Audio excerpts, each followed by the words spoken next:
listening to Give God 90, where we're not afraid of the tough biblical questions, because we will dig through the language, the culture, and the history to find the truth revealed in the words of our Creator.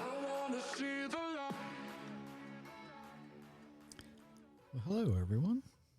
We're so glad you chose to spend a little bit of time with us. I hope you're having a good day. I am being closely monitored and supervised. Hello, everyone. Nice to be here with you tonight. Yes, supervising. Oh, goodness. It has been a busy week, kind of a fun week. Mara canned, 30 pints of pepper relish yesterday? Yes. So, getting things done, getting stored up for the winter and all that good stuff. And all kinds of things happening. If you are new here, we thank you for checking us out. If you haven't been to Give God 90, check that out too. I want to remind everybody, summer's, you got like 6 weeks left. If you're needing something to read, we have books. So check them out. Traditions of Truth, God's Universe, God's Rules, and Inheriting Lies. All of them, I think worthwhile reading. But then again, I wrote them, so there's my advertisement. Excuse me. Sometimes people have a very odd way of expressing themselves. We do that around here all the time. We say things that makes absolute perfect sense to us, but it's confusing to somebody who might not know what you're talking about. We really can't change our mind, right? But we can change the way we think about things. You're not physically changing your mind. We really don't take a shower. We don't take a bath. We bathe ourselves. Yet in English, it's a common expression. I'm going to go take a bath. Somebody asked me one time to take a seat. Well, me being me, Sarcasm. I said, where do you want me to take it? Like out to dinner, out to lunch? Is coffee good enough? What do you want me to do? It caught them off guard because they didn't know how to respond to that. It's a phrase we use all the time. Not proper, but it has become part of the language. Something Myra says, I think I'm going to jump in the shower. Well, it means she's going to go get cleaned up, right? But sometimes I'm like, well, don't jump in it. You might slip and fall down. But, it's phrases that we use all the time. And I'm sure other languages have similar sayings that use a play on words. I know Hebrew does for sure. We see it everywhere. God created Adam from the earth. He created Adam from Adamah. And it's all over the Hebrew writing. Something I've heard a lot of Christians say, and it's kind of funny in a way, but I'm not sure if they realize what they're saying. They will say, well, I'm not really religious. I just love Jesus. Now, regular listeners know I commit a lot of time trying to explain the way we use and define words today, and it's much different than in our past. And this is a good example of a word that has evolved over the years. Religious is the act of practicing a religion. Now, here's something for you to try. Ask someone to define what religion is. The answer is going to vary greatly depending on the person you ask. What is religion? Now, for the Christian, they may offer a response that indicates religion is believing in God. Maybe religion's going to church. Maybe religion's, whatever they think it is. Now, if you ask a Jewish person, they might say something kind of familiar, but what they both really mean is they're following the traditions of their particular beliefs. The Christian follows the traditions of the church, while the Jewish folks follow the traditions of the elders. And while there's really nothing wrong with these definitions, let's take a look at what modern English says the definition of religion is. The Oxford English Dictionary defines religion as the belief in and worship of a superhuman controlling power, especially a personal god or gods. That's interesting. Now, if you happen to look up in Noah Webster's 1828 American Dictionary of the English Language, Webster actually restricted the word religion to things that pertain to the God of Abraham. Other dictionaries use various examples of those definitions. I did something I don't do often. I wanted to see what Wikipedia said. And Wikipedia reads this way: religion is a range of social, cultural systems, including designated behaviors and practices, morals, beliefs, worldviews, texts, sanctified places, prophecies, ethics, or organizations that generally relate humanity to supernatural, transcendental, and spiritual elements. Although there is no scholarly consensus over what precisely constitutes a religion, different religions may or may not contain various elements ranging from the divine, sacredness, faith, and supernatural being or beings. Now that makes it crystal clear, doesn't it? So, with all that in mind, religion today is used to describe a certain set of beliefs. Now, those beliefs can include Christianity, Judaism, Islam, Hinduism, Buddhism, Luciferianism, and even atheism. Yes, atheism is a religion. They practice, their traditions, which is typically disbelief of any supreme being or power. And that brings me to something that somebody commented on in one of the social media sites that I use. They said a secular scientist giving a lecture and telling the listener they need to accept his or her opinion as truth because they have studied the subject is no different than a pastor or rabbi in front of a congregation or assembly. The professor you listen to when you're in class, if they are an atheist, are promoting atheistic religious activity, even though they will say they're not doing it. They can't help it.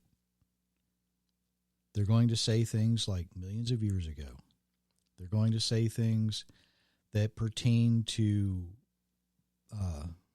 can we say biology in the world today? Because biology apparently no longer exists. Well, I'm not going to go down that road. But you get the picture, right? They're going to present their evidence that they have studied, probably very narrow-mindedly. Scientists sometimes get tunnel vision. So they take what they view through their little worldview and they present it as truth to everyone else. And everyone else, because this person has some letters behind their name, is expected to respect that opinion and that authority and give those answers on their examinations. It's that simple.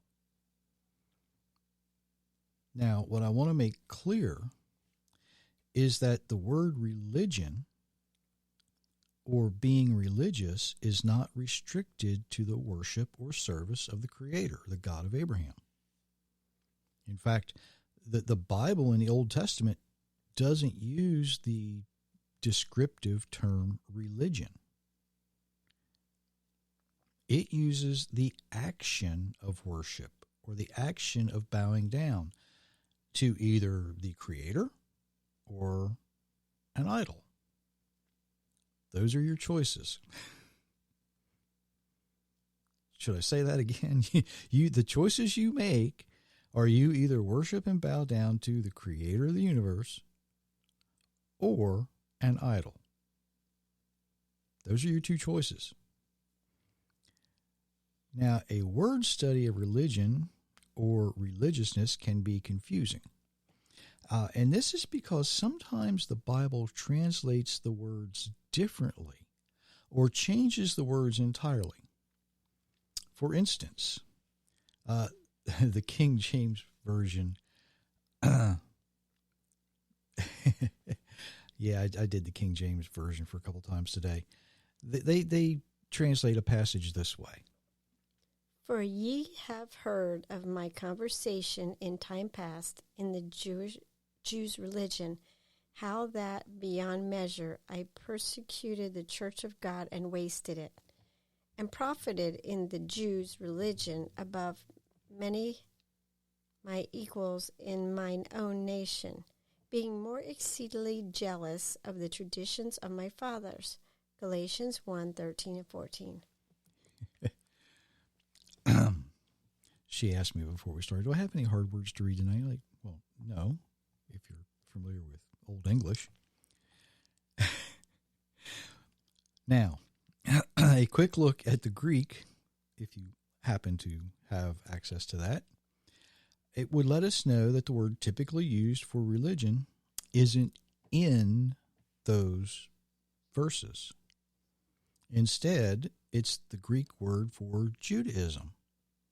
Now, while it doesn't change the context of this passage, it actually can distort the use of the word religion in the very, very few other passages where we see that word.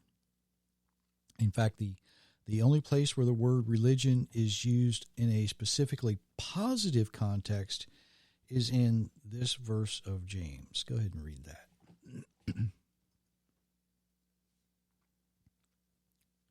Pure religion and undefiled before God and the Father is this, to visit the fatherless and widows in their affliction, and to keep himself unspotted from the world.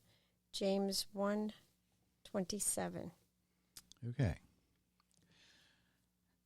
The undefiled act of worship is to seek out the widows and the fatherless. Well, that sounds good, right? And to help them in their time of tribulation, and to keep oneself pure or unstained by the world. The other times we see the word religion is not in a positive context. In the previous verse, James writes this. If anyone considers himself religious and yet does not bridle his tongue, he deceives his heart, and his religion is worthless. James 1:26. Okay. Now, I happen to have a copy from the original Hebrew, letter to James written in Hebrew, a letter of James attributed to James, written in Hebrew, I guess is the best way to say that. And the word religion is not in it. Isn't that amazing? Instead, it reads this way. Anyone who is well known among you as holy and he will not restrain his tongue. His heart is led away because his holiness is a false holiness. This is the whole and pure holiness with the God and the Father. Remember the fatherless and the widows in their distress, and keep himself clean away from the world. Now, which sounds more like a Hebrew writer? You know, if you're seen as religious, you got to hold your tongue, or else your religion is a false religion. Some people are saying I'm splitting hairs here. But think about that. Anyone who is well known as holy, set apart, different, and he won't restrain his tongue. In other words, he doesn't watch what he says. And I'm not talking about cussing like a sailor here. I'm talking about giving false narrative, false teaching, false advice, bad advice, telling someone to do something that goes against what the Creator's instructions are. His is a false holiness. But the whole and pure holiness with God the Father is to remember the fatherless and the widows in their time of distress, and don't follow the way of the world. James does make that point to say, you got to watch what you're saying. And if you want to be more holy, do what the Creator says to do. Some people might say, well, why is that important? You might be thinking, well, I know what religion means. And I know atheism is a religion, but why is it important? What difference does it really make? Well, it's important to remember that just because you know it, someone else might not. Somebody you're talking to may not realize these things. If you become familiar with the way we use language and keep an ear out for the things people say, you may just pick up on what they're actually really trying to tell you. Now, they may be confused or searching for answers, and you might be able to help with that. Now, of course, you're going to run across people who are arrogant and prideful, boastful, and all that kind of stuff, too. It's going to happen. People are people. Sometimes people are even a little obnoxious about it. But when you actually keep an ear out and you listen for the way people speak, how they use language, you might be able to pick up on what they're really saying. Then you can give them some direction, maybe some instruction. When somebody makes a statement or asks a question, do you hear what they're saying, or do you hear what they mean? Now, Myra doesn't really jump in the shower any more than I run to the post office. I don't run hardly anywhere anymore. I ran enough in my life. I don't actually mow the grass. The mower mows the grass. I just guide it, right? These are silly little phrases we use all the time, and it can help us understand the way language has changed over the years. So when someone says, I'm not religious, I just love Jesus, what are they saying? What does that statement really mean? Well, for some, it might mean, well, I want all the good stuff that comes with it, but I don't want to do the things I need to show myself approved. So I want all the benefits, but I don't want to have to actually do anything. That kind of like a lot of young people we know today. Some older people too. For somebody else, that statement could mean, I just don't want to get caught up in the politics of the church. I don't want to deal with all the churchy stuff. I get that. I know a lot of people like that. They enjoy the fellowship. They enjoy the camaraderie and the friendship. They enjoy being able to get out and go somewhere they feel safe. But they don't want to be involved in, a lot of churches have different committees that take care of different things. Some churches, if you're a member of that particular church and it comes your week, you've got to go vacuum or dust, or you do your duty. They don't want to take time for those things. I get that.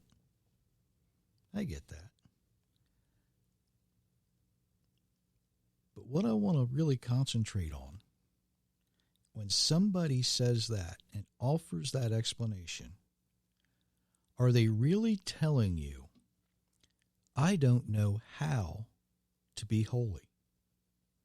I don't know how to do the things I need to do. I don't know how, because I've never been taught, I've never been really trained in following the Almighty's instructions. I just don't know how to do it. So I'm not religious. I don't practice all the traditions because I don't know how. You see, those are the people who are searching. Those are the people who are trying. They're the ones that are they're looking because their heart's in the right place. And you might need to be there to give them some guidance and some instructions.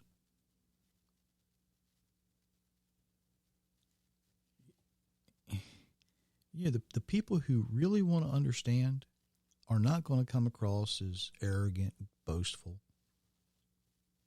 They're not going to come across as prideful. Sometimes you can hear it in their voice. Sometimes they're going to use different words because they don't know how to express themselves. And you have to be able to pick up on that.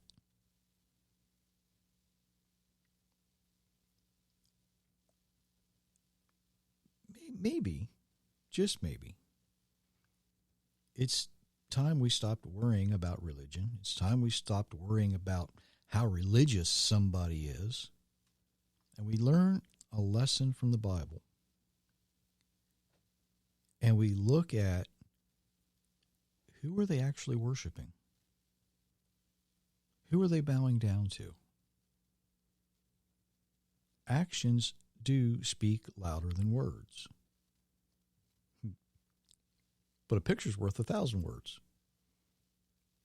You see the way I'm using the phrases that we use all the time to get my point across here, right? What someone does, not what someone says. What someone does shows us the content of their heart. The way they speak gives us some insight into what they're concerned with. Not what they say, but the way they say it. I used to run a group of technicians, and I would constantly remind them, quite often, the way you say something is far more important than what you actually say. Because you have to get across to your customer not all the technical jargon that they're not going to understand anyway. But you have to get across to them that you want to help them understand it and you need some help. So you've got to have that communication going. You have to hear the words they use, the expressions they use. You have to understand how they speak so that you can address what you need to say to them at their level and say it in a way that's plain, simple, easy to understand for them. Just because, you might know what the technical term for something is doesn't necessarily mean somebody else does. We used to have a saying years ago. I ask, if somebody says, "What time is it?" You don't have to tell me how to build a watch. You just need to tell me what time it is. When somebody says something to you like, "I'm not religious, I just love Jesus," what are they saying? What do they mean? Do they want to know what time it is? Or do they need you to build them a watch? Do they need you to show them how to build a watch? More importantly, do they need you to show them how to be holy?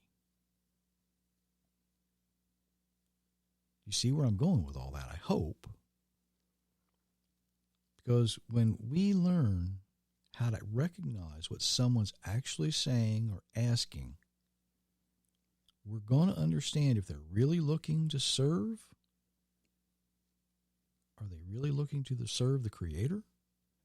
Or are they looking to serve themselves? And hopefully, you can help them stop simply being religious and show them how to be holy. So let's stop being religious and just start living the way we're designed to live. Does all that make sense? Yes. Okay, as long as I'm making sense. So until Monday. We will be back Monday. Many, many blessings, everyone.